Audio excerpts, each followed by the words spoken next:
महाभारत काल के ऐसे बहुत से चौंकाने वाले रहस्य छिपे हैं, जिन्हें जितना जानने की कोशिश की जाए उतने ही नए पन्ने खुलते जाते हैं। इन्हीं पन्नों में दफन एक रहस्य पांडु और उनके पांडव पुत्रों से जुड़ा हुआ है हमें मिलता है, जिसके अनुसार सहदेव ने मृत्यु के पश्चात अपने ही पिता पांडु का मांस खाया था। जी हाँ, क्या इस तथ्य ने आपको भी हैरान कर दिया? लेकिन मित्रों, ये सत्य है कि सहदेव ने अपने पिता का मांस खाया था, परंतु उन्होंने ऐसा क्यों किया? ये जानकर आपको इससे भी ज्यादा हैरानी होगी। तो आइए जानते हैं कि सहदेव ने ऐसा क्यों किया था। मित्रों, जैसा कि आप सभी जानते ही होंगे कि महाभारत के एक बहुचर्चित पांडवों के पिता राजा पांडु भी थे, जिन्हें अपनी 2 पत्नियों कुंती और माद्री से 5 पुत्र युधिष्ठिर, भीम, अर्जुन, नकुल और सहदेव की प्राप्ति हुई थी, जो बाद में पांडव कहलाए। परंतु क्या आप जानते हैं कि इन 5 पुत्रों में से एक भी पुत्र वास्तव में पांडु का था ही नहीं। इसे आप ऐसे भी समझ सकते हैं कि इन 5 पुत्रों का जन्म पांडु से नहीं हुआ था। इसके पीछे भी एक कथा है, जिसे कारणवश पांडु संतान का सुख प्राप्त नहीं कर सकती थी।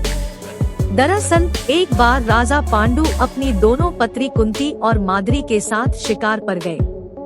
वहां उन्होंने एक हिरन को संभोग करते देखा। पांडु ने उस अवस्था में भी हिरन पर प्रहार किया। वन से घायल होने के पश्चात हिरन अपने वास्तविक रूप में आया, जिसे देखो कुंती और माद्री समेत पांडु भी अचंभित हो गए। वास्तव में मृतक कोई और ही नहीं बल्कि ऋषि दुर्वासा के दंपति। रूपधारी ऋषि के गुस्से को देख भयभीत पांडु ने उनसे क्षमा मांगने का प्रयास किया, परंतु ऋषि क्रोध से लाल और अपने अंतिम समय में उन्होंने राजा पांडु को श्राप देते हुए कहा, जिस प्रकार संभोग अवस्था में तूने मुझे मृत्यु को सौंपा है, उसी प्रकार जब भी तुम इस अवस्था में आओगे तुम भी मृत्यु को प्राप्त हो जाओगे। इसी घटना के बाद पांडु के मन में श्राप का डर बैठ गया और वो ये मान चुका था कि जब भी वो अपनी पत्नी या फिर किसी भी स्त्री के साथ है संभव करने का प्रयास करेगा, तभी उसकी मृत्यु हो जाएगी। उनका मन हमेशा इसी चिंता में लीन रहता है कि अब उनके वंश का क्या होगा, वो आगे कैसे बढ़ेगा। इसी दुख के चलते उन्होंने अपना सारा राजपाट भी त्याग दिया और अपनी दोनों पत्नियों कुंती और माद्री के संग वन में रहने चले गए। वन में चले जाने के बाद भी राजा पांडु खोए खोए रहे। उनकी यह स्थिति देखकर कुंती और माद्री दोनों ही चिंतित रहते। पांडु की स्थिति को गंभीर होता देख एक दिन कुंती को अपना वरदान याद आया, जो कि एक बार महर्षि दुर्वासा ने ही कुंती के सेवा भाव से प्रसन्न होकर उसे दिया था। ये तब की बात है जब कुंती कुंवारी थी और महर्षि दुर्वासा उनके महल अतिथि बनकर आए थे और काफी लंबे समय तक वहीं रहे थे। तब कुंती ने उनका बहुत आदर भाव से सेवा सत्कार किया था, जिससे प्रसन्न हो गए। दुर्वासा ने उन्हें वरदान स्वरूप एक मंत्र दिया था, जिसके उच्चारण मात्र से ही वो किसी भी देवता का आह्वान कर उसे बुला सकती थी और संतान प्राप्ति कर सकती थी। इसी वरदान के फलस्वरूप उनके सूर्य देवता के आह्वान से उसी समय सूर्यपुत्र कर्ण का जन्म हुआ था, जो कि कुंती पुत्र कर्ण कहलाते हैं। उस समय तो वो बस ऋषि दुर्वासा के दिए वरदान की जांच कर रही थी, परंतु परिणाम स्वरूप सूर्यपुत्र का जन्म हो गया। जब वो कुंती ने महर्षि दुर्वासा से प्राप्त इसे वरदान के बारे में राजा पांडु को बताया तो वो बहुत ही प्रसन्न हो गए और बिना विलंब करे देवी कुंती को देवता का आह्वान करने को कहा, जिसके फलस्वरूप कुंती के 3 पुत्र युधिष्ठिर, भीम और अर्जुन का जन्म। फिर पांडु की आज्ञा पाकर कुंती ने इस मंत्र का ज्ञान माधुरी को भी दे दिया, जिसके फलस्वरूप पुत्र नकुल और सहदेव को जन्म दिया। समय बीतता गया और समय के साथ पांडु के 5 पुत्र युधिष्ठिर, अर्जुन, भीम, नकुल और सहदेव भी अपनी बाल अवस्था को पार कर युवा अवस्था में पहुंच गए। इन्हें पांडवों की उपाधि दी गई, जो सही विधि, क्योंकि 5 ही अलग अलग कलाओं में निपुण थी, जिनका मुकाबला करना आसान नहीं था। युधिष्ठिर धर्मवीर था तो भी में 100 हाथियों का बल था। अर्जुन धनुर्विद्या में निपुण तो नकुल सौंदर्य में सबसे श्रेष्ठ था और पांडवों में सबसे छोटे थे। सहदेव जिनके लिए कहा जाता है कि द्वापर युग में सहदेव से ज्यादा बुद्धिमान है कोई नहीं था।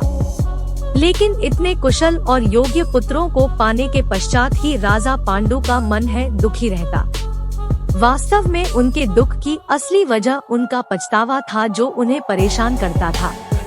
राजा पांडु के मन में हमेशा इसी बात का खेद रहता कि क्योंकि उनके 5 पुत्रों का जन्म उनसे नहीं हुआ था, इसीलिए वो अपना ज्ञान, कौशल और बुद्धिमत्ता को अपने पुत्रों को नहीं दे सकती थी।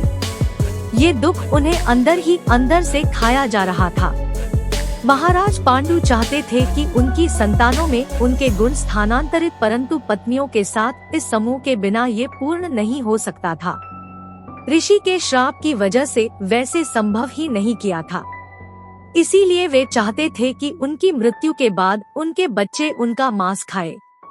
जी हमें दुख वास्तव में पांडवों के पांडु का मांस खाने के पीछे का कारण कुछ और नहीं, राजा पांडु की अंतिम इच्छा ही थी। आइए जानते हैं इसे पूरे वाक्य। एक दिन जंगल में अलाव के पास बैठे पांडु ने अपने पूरे अर्थात को पांडवों आपके पास बैठे पांडु ने अपने पूरे अर्थ पांडवों से कहा, पुत्रों मैं इन्हें 16 सालों में न सिर्फ तुम्हारी माताओं से दूर रहा हूँ बल्कि ब्रह्मचर्य की साधना करके मैंने बहुत सी असाधारण और बहुत ज्यादा दूरदर्शिता, बुद्धिमत्ता हासिल करनी है, परंतु मैं कोई गुरु नहीं, इसीलिए मुझे नहीं पता कि मैं इन गुणों को तुम तक कैसे पहुँच जाऊँ। लेकिन ये सिद्ध करने का मेरे पास एक उपाय, तो जिस दिन मेरी मृत्यु होगी तुम बस एक काम करवाए, मेरे शरीर के मांस का एक टुकड़ा खा लेना। यदि तुम मेरे मांस को अपने शरीर का एक हिस्सा बना लोगे तो मेरी बुद्धिमत्ता स्वयं ही तुम्हारे पास अब पहुंच जाएगी। समय बीतता गया। एक दिन राजा पांडु अभी पत्नी माधुरी के साथ वन में विचरण कर रही थी। तब माधुरी को देखकर वो स्वयं पर नियंत्रण नहीं कर पाए और जैसे ही संभोग की स्थिति में पहुँचे, श्राप के कारण उनकी मृत्यु हो गई। पांडु की मृत्यु के पश्चात जब उनका अग्निदाह किया जा रहा था तब सभी इतने दुखी थे कि पांडु के मांस खाने की बात तो भूल ही चुके थे। तभी सहदेव ने एक चींटी को पांडु का मांस का छोटा सा टुकड़ा ले जाते हुए देखा, जिसे देख उन्हें पिता की कही बातें याद आ गई और उन्होंने वो मांस का छोटा सा टुकड़ा चींटी से छीन कर खा लिया।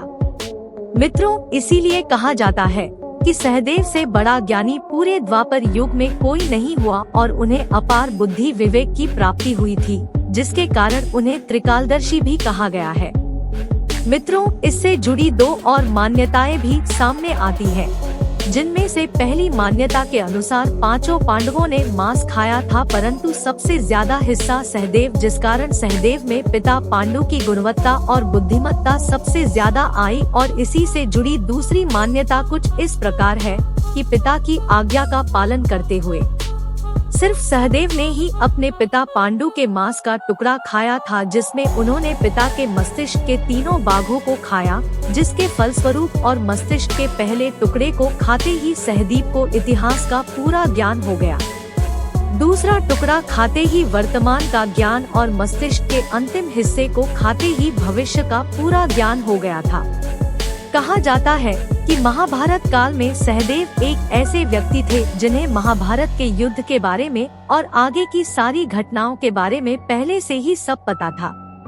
जयदेव को महाभारत के परिणाम, उसमें किसका वध किसके हाथों होगा और संपूर्ण घटनाक्रम की जानकारी पहले से ही थी, परंतु सब कुछ जानते हुए भी भविष्य में होने वाले महाभारत या फिर उससे जुड़ी कोई भी जानकारी किसी को वो नहीं दे सकते थे। और ऐसा इसलिए क्योंकि भगवान शिव के समय सहदेव को श्राप दिया था कि जब कभी भी वो अपनी त्रिकालदर्शिता का उपयोग किसी को भी महाभारत के युद्ध का परिणाम पहले ही बताने की कोशिश करेगा, तब उसका सर 3 भागों में कट जाएगा, अर्थात उसी समय उसकी मृत्यु हो जाएगी।